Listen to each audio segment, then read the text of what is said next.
بسم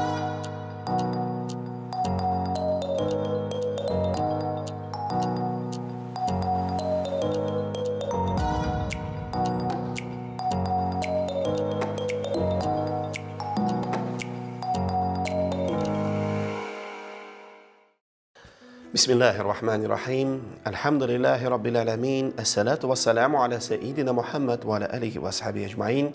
Hörmətli din qardaşlarım, Assalamu aleykum ve rahmetullahi ve berekatuhu. Sizden bilen birge biz Huzur TV kanalında gaile derslerini devam etimiz. Bugün bir ağır mesele boyunca köp xatınlık turunda sileşiriz. Cemaat, elbette Allah subhanahu ve teala Kur'an-ı kitabında eyte ile negizdi. İkiga, işke, dürtke di. Walakin gadilli bulmam deyip kurtsağız birge gine. Tüp şart gadillik cemaatil muslimin. Hem şundavuk şuşu xatının tüp şartı ol sizning xatınığız.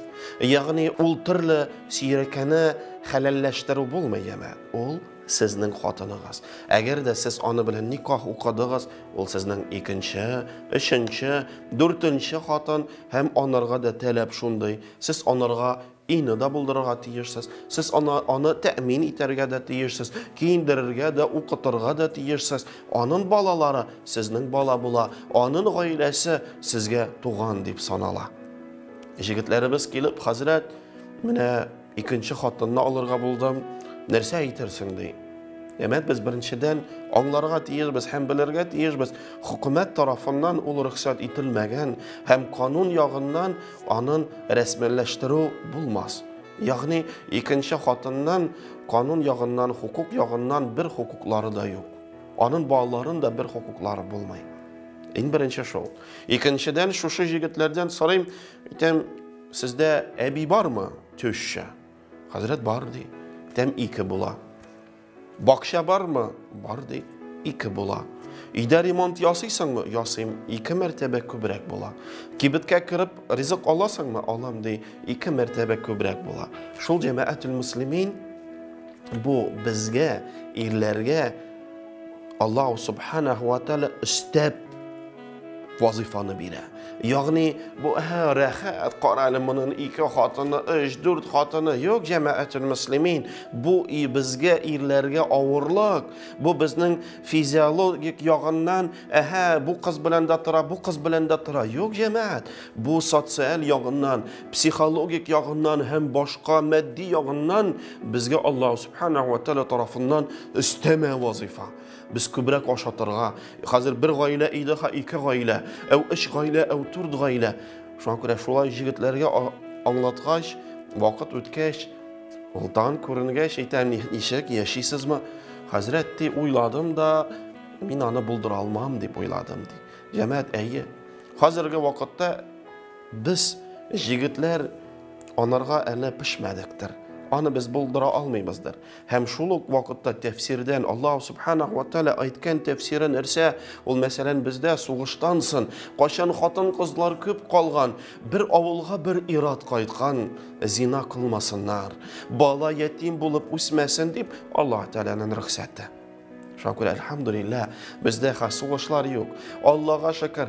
Eğer de statistik negizinde qarasak ir bilen xatın kızlar tigiz. Әлі әйе олайғаш, пенсияларға шыққаш, қатын қызлар көбәйе, ирлер әзәйе, вәләкин еш вақытында алар тигіз. Шуан күрә менә бит, ирлер житмей дип әйтүчеләр дә бар.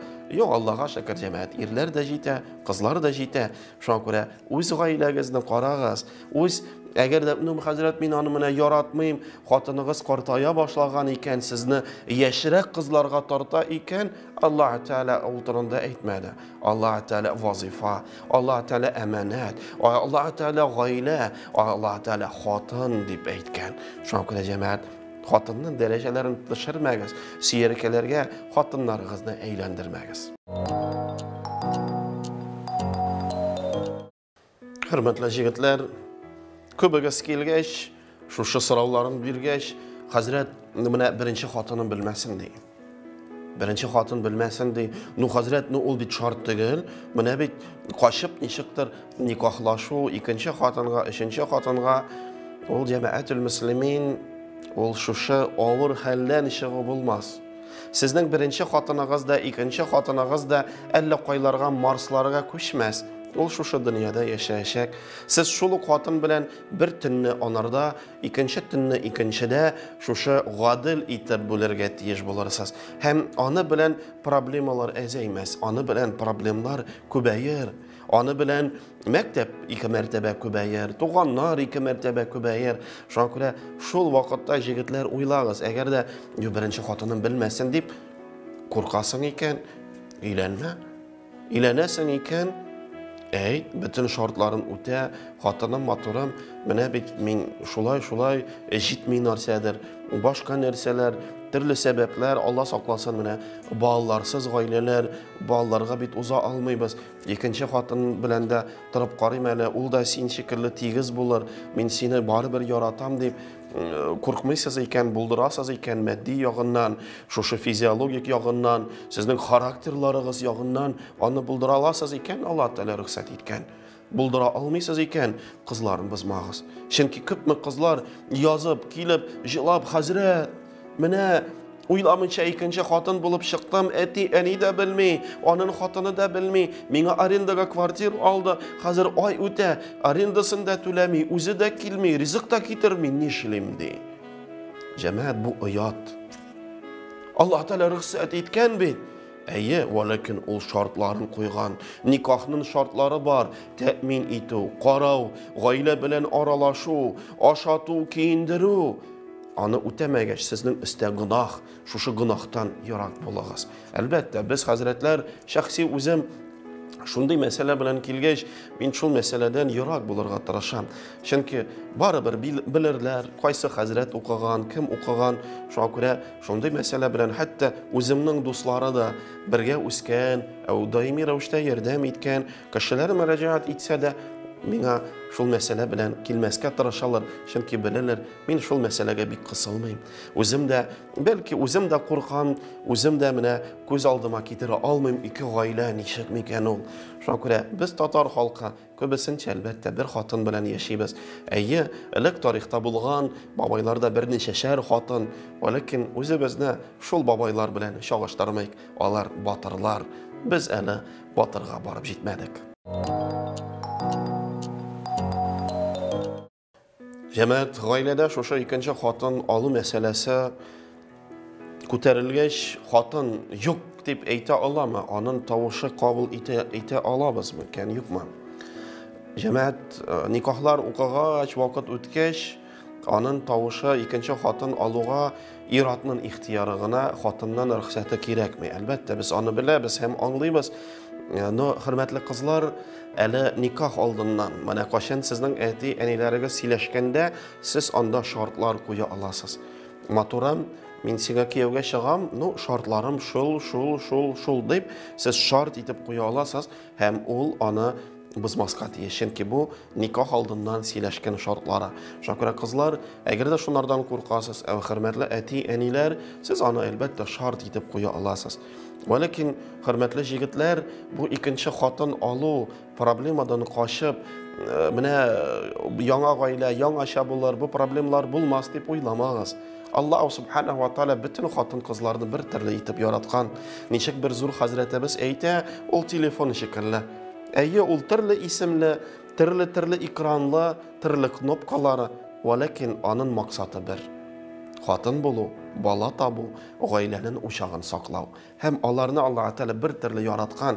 Икенчесе яхшырак булыр, беренчесе начаррак чыккан. Юк. Сез бер-берегезгә туры килдегез. Аллаһ Тәгалә Куръан китабында үзе әйтә бит, яхшылар өчен, начарлар өчен. Шул турында онытмагыз. Ир белән хатын алар тигез. Бер-берсенә Аллаһ Тәгалә аларны тигез итеп яраткан. Һәм сез шушы ике гаиләне кырдыгыз, сездә ике гаилә, кая кем торырга тиеш? Балалар кая кем белән үсәргә тиеш? Ничек нәрсә булырга тиеш? Иң беренчедән, хөрмәтле ир-атлар, бу ике хатын Алла алдында алар тигез. Siz ikisini de тигез итеп яратырга тиешсез. Бер хатында бер төнне кундыгыз икән, икенче хатында икенче төнне кундыгыз. Бер хатынга ий салдыгыз икән, нәкъ шундый ук ийне икенче хатынга салырга тиешсез. Бер төбе астында торасыз икән, бер хатында бүлмәсе зуррак икән, икенче хатында да нәкъ шундый ук зурлыкта бүлмә булырга тиеш. Бер хатында шкафлары күбрәк икән, күлмәкләре күбрәк икән, ул дөрес булмас. Икенчесендә дә нәкъ шулай булырга тиеш. Балалар, бу сезнең балаларыгыз. Алар бергә үссә дә ярый, бергә бер төбә астында, төрле иләрдә торса да ярый. Менә үз күпме шундый гаиләләрен беләм, җәмәгать. Бар мисаллар, кем бер квартир эчендә торалар. Бар кемнәр бер ихатада берничә иләр салганнар. Ләкин шушы күпме гаиләләрне тикшергәч, карагач, статистик нигезендә бер-икене генә бәхетле дип күрәм. Чөнки хатын-кыз ул барыбер иргә әзрәк бәйләнә, икенче хатыны турында начаррак сөйли. Менә шул хатын сиңа балаларны тапкан, алар бит менә тавышлана, минекеләр бит менә ятлый. Ул хатын-кыз бит җәмәгать. Ул була. Шуңа күрә Аллаһ субханаһу ва тааля шушы адымга баскан кардәшләребезгә сабырлык бирсен. Һәм шул юлга баскач, хатыннарга талак бирмәгез. Сезгә ышанып, үз кызларын тапшырдылар. Тарашыгыз, яшәгез, бәхетле булыгыз. Хөрмәтле иратлар, Аллаһ субханаһу ва тааля безне ират итеп яраткан. Без хатынны тәэмин итүче, киендерүче, ашатучы, балаларыбыз эчендә җавап бирүче. Шуңа күрә шул икенче хатын, өченче, дүртенче, Аллаһ Тааляның рөхсәте бар, ләкин әзермез анарга. Юкмы? Булдырабызмы? Шунда бер ай яшәгәч, шул кыз балага талак бирмибезме? Кемдер хәзрәт, менә бит ул үзе генә калган балалары, менә аны бит балаларын карарга кирәк дип, аның баласының әтисе бар. Ул карарга тиеш. Шул шит бала сезгә бер кем булмый. Сез карагач савабы була, ләкин аның әтисе дә килер. Һәм ул баланы әтисе караса, үз әнисе белән хәерлерәк. Шул турында онытмагыз. Күп хатынлык Аллаһ Тааляның рөхсәте. Ләкин ират без булдырабызмы аны? Юкмы? Шул турында онытмагыз. Ассаламу алейкум ва рахматуллахи ва баракатуху.